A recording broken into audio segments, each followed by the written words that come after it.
Shalom Aleichem Israelites and righteous Goyim or Gentiles. This is your brother coming to you once again from beautiful St. Petersburg, Central Florida. And today we're going to look at Matthew 7 verse 6. Here the great master teacher Messiah Yahushua was teaching the Sermon on the Mount, the greatest sermon that was ever spoken. In this sermon, he spoke in Matthew 7 verse 6.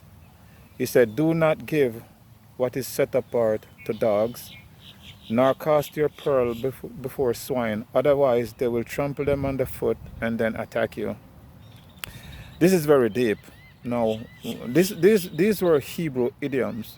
He spoke a lot with Hebrew idioms. What are idioms? An idiom, layman's term, is a wise saying that is familiar with the native but could be misunderstood by a foreigner. Every culture in this world, throughout history, has its set of idioms. Some idioms are universal. An example of a universal idiom is, "The journey of 1,000 miles begins with one footstep." This is universal. All right. What was a dog? A dog in that culture is not talking in this context about the four-footed animal. The dog in this context is talking about non-believers, people who are considered unclean, people who are outside the Commonwealth of Israel and outside of following the laws of the Almighty. They were considered as dogs. Why? The idea behind that is this: a dog is an animal that does not have morals. A dog will go in the middle of the street and do whatever without any shame or anything because that's its nature. It's a dog. Okay? When he said, "Do not give what is set apart," some manuscript of the word holy. Set apart just means the word. So do not give the word of the Almighty to these dogs or these people who doesn't plan to change. Let's put it that way. Also, he said, "Do not cast the pearl before swine." What is the pearl? The pearl in this context is talking about the scriptures, the word of the Almighty, the Torah, the law, the teachings of Messiah. It is treasure, okay? When a man finds that treasure, he finds everything, okay? It's valuable. That's what the treasure is. That's what the pearl represents. And the swine represent the people who are the lowest of the lowest. I mean, they are the lowest of the lowest. Why? Because the swine, and what I'm going to say has been proven by scientists, the swine carries at least 4 different breeds of parasites. Okay? At least 4 different breeds of parasites. One of them, the most deadliest for short, is called chick. This one is so dangerous that it's one of the main culprits for a lot of cancer in people's body. This one is hard to kill.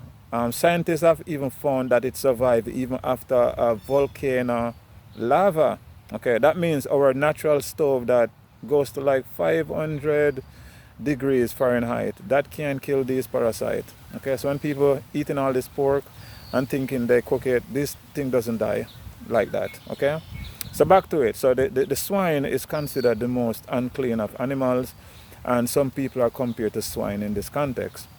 Now, what happens when we give the word to the dog, those people who don't have any plans of changing, it just becomes useless to them. It just goes through 1 year and through the other. It doesn't have any value. It doesn't match up to them because they don't have any morals.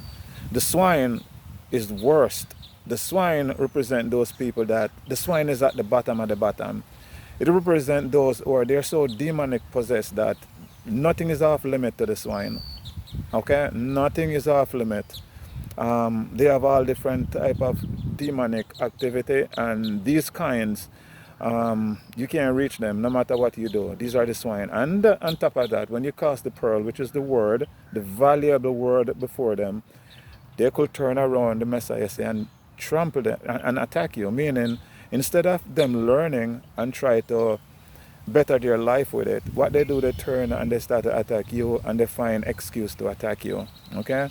This is the most dangerous of them. This is called the swine. Well, in the scriptures, it's no coincidence, for example, when Messiah met the man from the Gadarenes who was demonic possessed with legions of demons, if you notice what happened, the demon said to Messiah, "Do not send us to the abyss, but over there is a herd of swines, cast us into them. Why did the demons request that?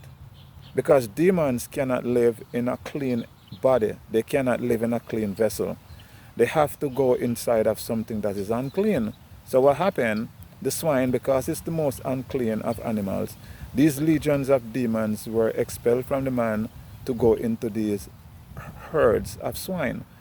Well, guess what? What's amazing about this incident was this. These swines, when the demons hit them, the scripture said they ran off a cliff and killed themselves. In other words, these swines were willing to commit suicide and die rather than to have these demons inside of them. This is how nasty demons are. Okay? And it's amazing. The man had legions with an S.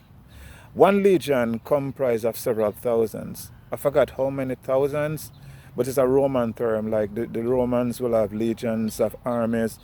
One legion comprised of many thousands. I forgot. You could do a Google search. It's several thousand. And this is legions within this man. So these were cast into the swines and they ran and killed themselves. Brethren and sistren, a lot of us learn and the scripture doesn't return void. I myself knew the scripture and yet still sometimes I try to, in my little mind, try to thinking that I could have an impact upon a dog or a swine. No, it doesn't happen, okay? And it was a challenge for me in some situation to see how much I could get across to a dog or a swine. But it doesn't happen. As the scripture says, the only thing you get from that, the swine will turn around and attack you. Is that true? Yes, it is. And Messiah teaches us that we must follow his word. His word will never return void. So we're into the end of days, brethren. The last of days. How do we know this?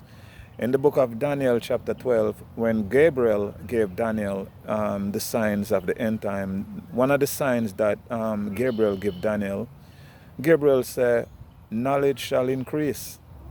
Okay? Knowledge shall increase. From the time of Adam until the 20th century, man was riding donkey. All of a sudden in the 20th century, every few minutes or seconds, technology quadrupled. Okay? We are in the end of days, and also the love of many are getting cold. People are getting more selfisher than before. People are getting more evil. I mean, diseases. Oh, don't mention that one. Viruses, as the scripture says, wars and rumors of wars, family betrayal, friends betrayal, husband against wife, parents against children, children against parents, so on and so forth. Corruption in government, it's chaos all over the place. Sickness increase, economic turmoil, religious confusion, all different kind of craziness going on. As the scripture says, he that is filthy will become more filthier, and he that is seeking righteousness will seek to be more righteous. We all belong to one of those roads, either the road leading to righteousness or the road leading to filthiness. That's a choice.